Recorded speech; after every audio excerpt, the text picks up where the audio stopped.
礼拜日，全公司包括工程师、业务，还有漂亮的柜台小姐，全部约好去打鸡蛋。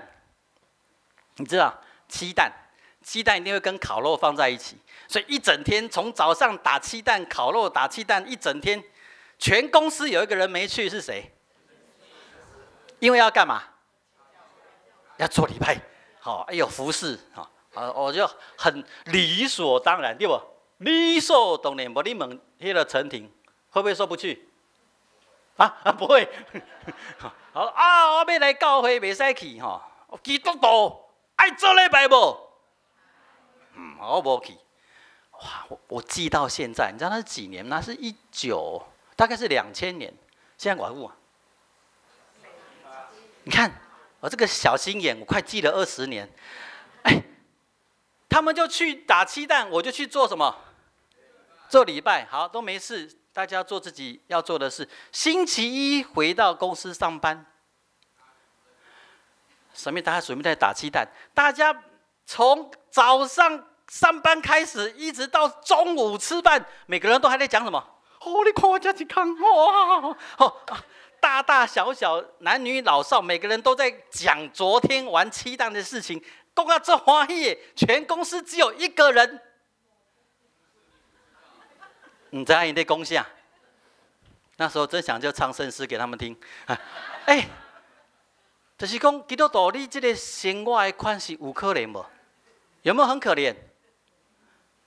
你完全没有办法跟你的非基督徒朋友生活在一起，你知道吗？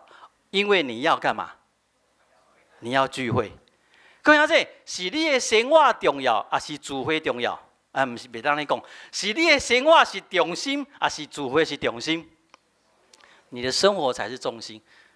恁大姐唔常懂抓了了呢。我的重点是要告诉你，基督徒你的聚会是为了生活，你千万唔通变做讲我是一个基督徒变成我的生活都是聚会，这是不健康的，这反而是不健康的。我讲到这就煞，今日有多的代志要做。不过你要听清楚唔通今天的这个礼拜祷告会，查一班煞拢无人来。各位兄弟，一个介重要的，要求、强迫、胁迫、引诱你来聚会，拢无效。只有你想来才有用。你为什么会想来？因为你真实在过生活。你要基督徒，咱若是真实在过生活，你就会想要聚会，因为你会枯竭，因为你需要什么？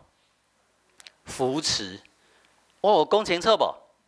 有，当心来祈祷。